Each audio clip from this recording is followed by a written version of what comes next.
children as young as 11, 12, 13 years old. Because of social media, they hear these statements all the time. And unfortunately, the media now is flooded with topics on sexuality from a very, very young age. So I get these questions asked, and I'm sure you as parents will as well. She says, or they say to me, what is a crush? I have a crush on so-and-so. Kids as young as grade 1 say, I have a crush on so-and-so. And today I even got asked by some young girls at the school, quite young, maybe 10, 11, 12 years old, what is a crush? Is it halal to have a crush? So let's first of all understand what is a crush in the English language in the Western society. What does it mean? So if you look up the dictionary, anything, the Oxford or the Merriam-Webster, or you look up the Cambridge or the any kind of English dictionary, and you'll find a similar meaning, which means a crush is a strong and intense feeling which makes you think that you like someone, but it is temporary, and usually you like someone who you know is highly unlikely you will ever be with. This thing called a crush can take you into seriously dangerous areas from an Islamic perspective and from an emotional, mental perspective. People with crushes can get obsessed with their crush. It can sometimes be a celebrity, religious or non-religious. It can be someone at school because they got interested in what they see on social media, let's say a particular hairstyle or a particular look, and they go to school and they see that boy or that girl who looks like that person they saw on social media, and they find that he or she is my crush. Sometimes they have some interests that they find that maybe they have the same as them, and then they say, I've got a crush. This thing can be obsessive, and a person can turn into a stalker. They can follow that person, look at their social media page. They can, every time they're around, they act different, they act weird. Some of them, if they come on a tram or by transport, they'll probably go and deliberately wait outside the school, probably unsupervised, and then wait for the particular tram, particular transportation where they know that crush is going to be on, or they'll wait out school and wag, or they'll do a lot of things that really makes them misbehave just for their crush. It can lead you to obsession. They can stop eating, they can stop drinking, they can stop sleeping if they get too much and follow this desire of a crush. So brothers and sisters, it is a dangerous thing. Crush means it truly will crush you if you follow that desire. However, brothers and sisters, please understand me.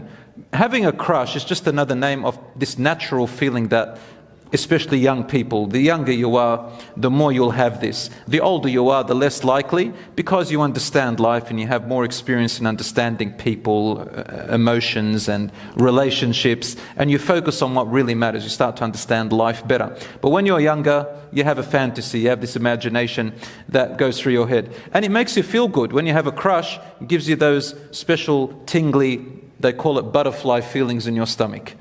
Okay, I'm even sure that some older people have felt that when they got engaged and they had some interest. It's very normal. So these girls asked me, boys don't usually talk about it, but they even have crushes, they just don't know what to call it. Girls are very smart with wording, so they know what they're saying, and they, mashallah, they ask these questions. So having a crush is sometimes out of your control. It's just a feeling that comes to you. The community, your friends talk to you, what you see on social media affects you, and so you feel, oh, I like that boy, I like that girl. So that feeling, if it's out of your control and it just came to you, it's not a sin, it's not haram, but acting on it becomes haram, acting on it. So if you follow that feeling of crush, because it's kind of a romantic thing, right? I like that boy, I like that girl, romantically. And they think it's called love, but it's not love, right? And especially if they're very young, they're not ready for marriage. They don't know what marriage is, they don't know what relationships are.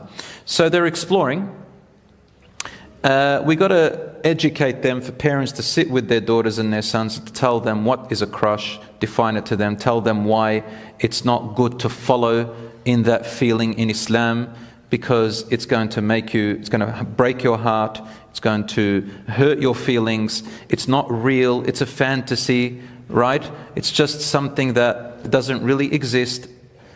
And what happens is that it lasts for about a few weeks to 2 months, some people even to 4 months. These girls said, how long does it last? I said 6 months, just in case. And inshallah, it does go away. So these are, if you do feel something like that, brothers and sisters, I always advise my brothers and sisters this. Are you ready for marriage? Can you get married? Can you go and start the process and, meet the family and ask for her hand? And it doesn't have to be marriage straight away, but can you get engaged? Are you ready to meet people to get married? Are you old enough? Are you mature enough?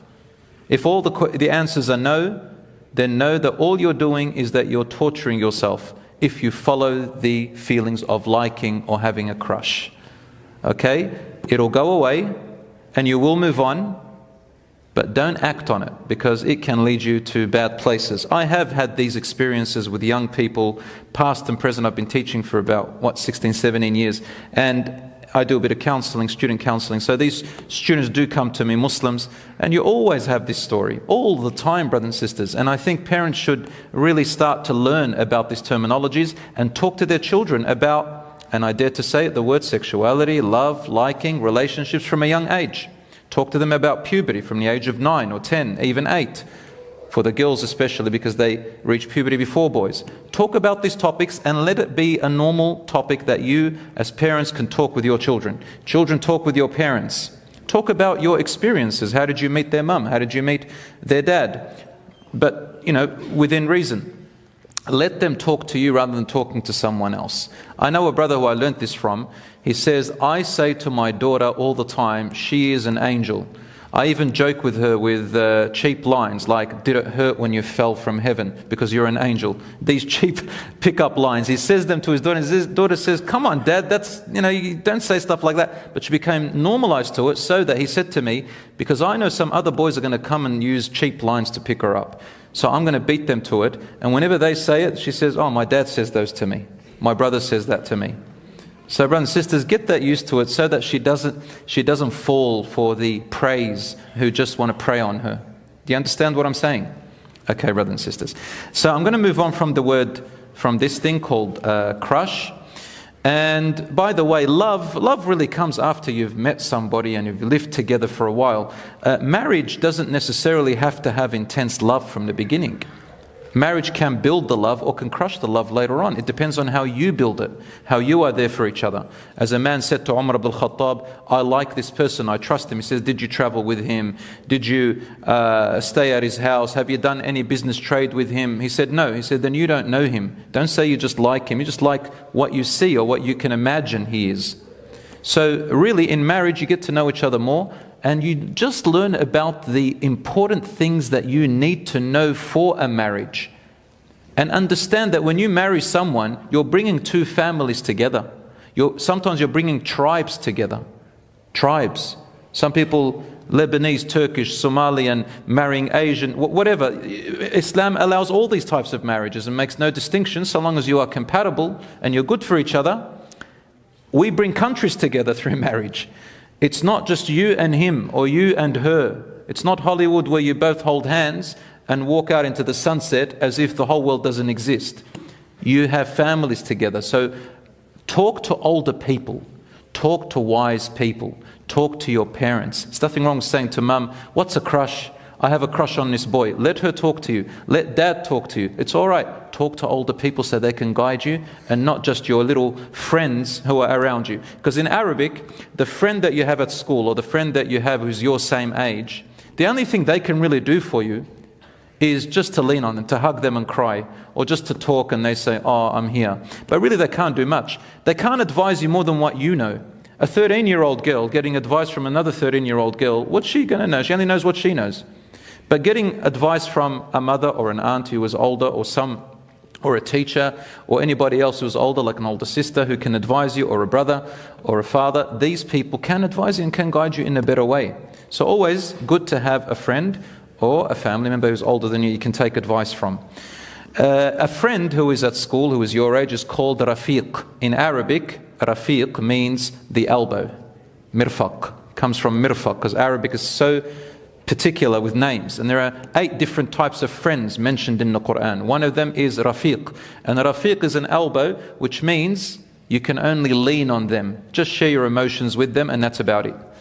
but they can't really solve much for you. Okay, so you need a wali. A wali means someone older who is responsible for you, who's invested in you, like your father, your uncle, your brother. If you have a son, for example, your mother, all these who are invested in you, that what happens to you will affect them. These people can guide you better.